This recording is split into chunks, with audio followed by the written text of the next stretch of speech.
Olá, você acompanha conosco agora uma conversa com a senadora Vanessa Graziotin, que preside a comissão parlamentar que investiga o tráfico de pessoas. A comissão recentemente foi aos Estados Unidos para fazer um intercâmbio de estratégias no combate a esse grave problema, que é um problema internacional, né, senadora? Tanto que a nossa CPI, que funciona desde 2011, é uma CPI que trata do tráfico nacional e internacional de pessoas.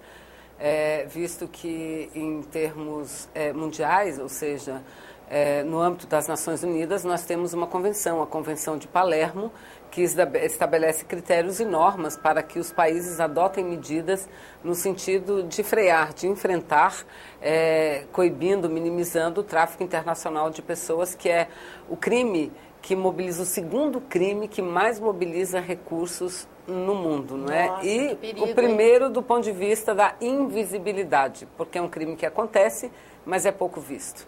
E em termos comparativos, como é que está a atuação das nossas instituições, autoridades, comparando com os Estados Unidos? Nós estamos bem, mal, muito atrasados? Olha, em alguns aspectos eu penso que o Brasil está mais avançado. Em outros aspectos, os Estados Unidos está muito mais avançado do que a gente. Mesmo porque nos Estados Unidos ele é um país caracterizado como um país receptor, por conta de ser uma das nações mais desenvolvidas, mais ricas do planeta. O império, ele recebe muitas pessoas. Num passado eram muitos latino-americanos, a sua grande maioria vindo do México. Ainda é um pouco essa realidade, mas a Ásia mandando muita gente, não é? Então, ele, a princípio, tratava, e ainda tem muito esse problema, de acordo com relatos que ouvimos, os imigrantes de uma forma muito ríspida, muito dura e muitas vezes injusta, sem levar em consideração que grande parte dessas pessoas eram vítimas de tráfico, não é? Eram vítimas e aí passavam a sofrer uma segunda violência. Então, essa é um pouco da realidade. O Brasil não. Nós começamos enfrentando o problema no momento em que nós mandávamos, exportávamos pessoas para serem exploradas fora, do ponto de vista do trabalho forçado, da exploração sexual. E agora, muito recente, é que nós passamos a ser também um país receptor. Uma vez que o mercado de trabalho Exatamente, se abre, né? Alcançando um grau de desenvolvimento que nós estamos, hoje nós podemos dizer que o Brasil, ele tanto manda quanto recebe pessoas. Pra você ter uma ideia, o nosso plano, uma política mais claramente estabelecida no Brasil, ela data de 2006, 2005. Nos Estados Unidos, data de 99 a 2000, ou seja, muito próximos, né? E a Convenção de Palermo, no âmbito das Nações Unidas, que mostra da importância dos países enfrentar esse problema. Agora, para que o que existe em comum entre as duas nações, apesar de lá o problema ser bem maior do que aqui, é a invisibilidade. A invisibilidade. Nós achávamos que chegaríamos lá e ouviríamos muitos relatos de processos de ações, não. Lá acontece da mesma forma que acontece no Brasil. Este é um crime detectado a partir do momento em que outros crimes são analisados, não é? No caso, ele vem a reboque. Ele é detectado depois, porque as forças policiais, judiciárias, elas não estão preparadas para enfrentar o tráfico de pessoas. Então, esse é um outro ponto comum lá e cá. Exatamente, só que eles avançaram mais na mudança da legislação. Tem um Código Penal que o nosso é deficitário, deles é um Código Penal amplo, que trata de todas as formas e tipos de tráfico de pessoas. O nosso se resume, o nosso Código Penal, a falar de tráfico de pessoas, mulheres, para fins de exploração sexual. Fica uma atuação muito específica, muito e não específica, é só isso que acontece. Né? Nós temos um plano de enfrentamento elaborado pelo Poder Executivo, ouvindo a sociedade, com uma comissão interministerial, mas que não é uma lei. Lá eles têm uma lei que precisa ser revista, muito por conta dos recursos que são disponibilizados a cada 2, 3 anos. Nós aqui não temos lei, então nós chegamos aqui com um firme propósito de apresentar um projeto de lei. Eles, acredito que também têm um bom exemplo no que diz respeito ao amparo das vítimas, não é?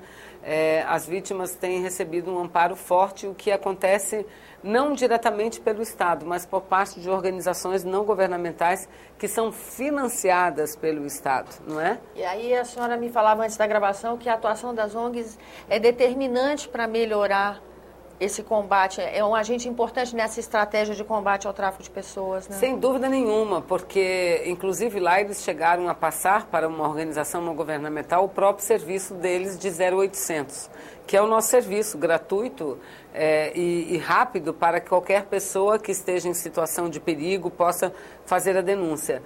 Como os Estados Unidos têm um histórico muito forte de repressão aos imigrantes, principalmente aqueles que vêm pelas fronteiras do México, as vítimas difícil ou raramente procuravam o Estado para denunciar.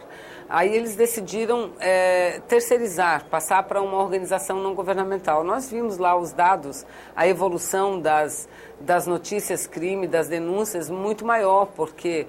E aí foi nos dito, olha, nós temos uma entidade não governamental que cuida disso e que passa à vítima um maior nível de segurança, porque eles tinham medo até então de ligar para o Estado e receber uma nova repressão, não é? Então eles estão engatinhando nisso. As próprios casos-abrigos, eles têm lá de 3 níveis.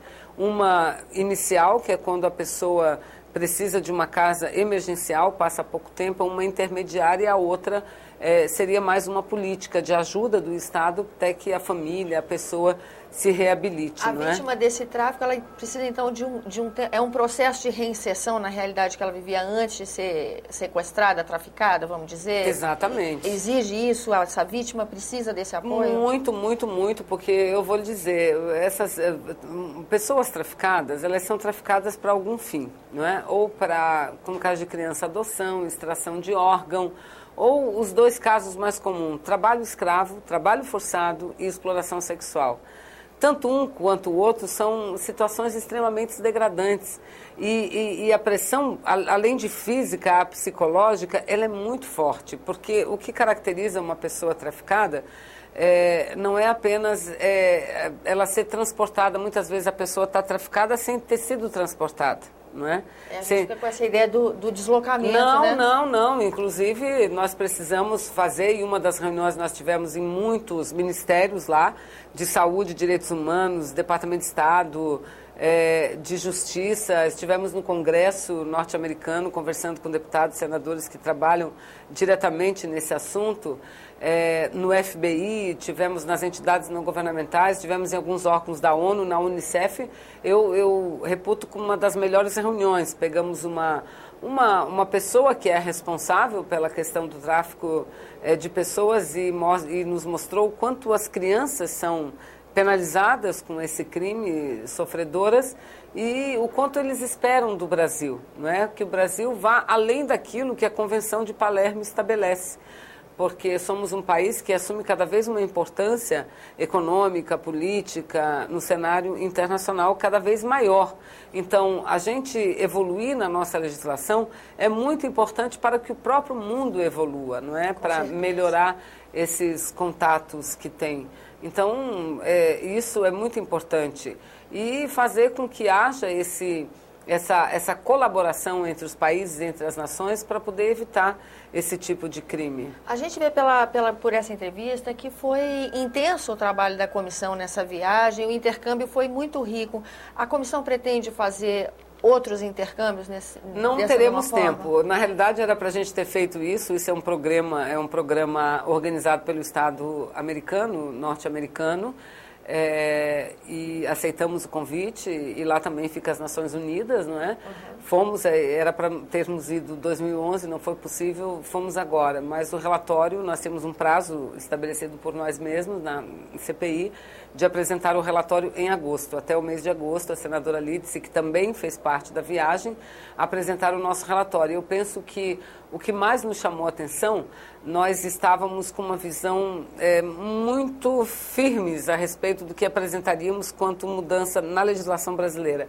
Isso mudou um pouco depois desse intercâmbio que nós fizemos, sobretudo com os nossos diálogos com as Nações Unidas, não é? Com representantes das Nações Unidas. E nós temos que, aquilo que o Brasil tem como um plano hoje estabelecido por um decreto, pode ser através de uma lei. Aliás, deve ser através de uma lei. Ou seja, nós temos muito trabalho pela frente para fazer com que o relatório apresentado pela nossa CPMI possa ajudar o Brasil a elevar o nível e o grau de enfrentamento a esse crime odioso e que, se enfrentado, evita outros crimes tão graves como esse.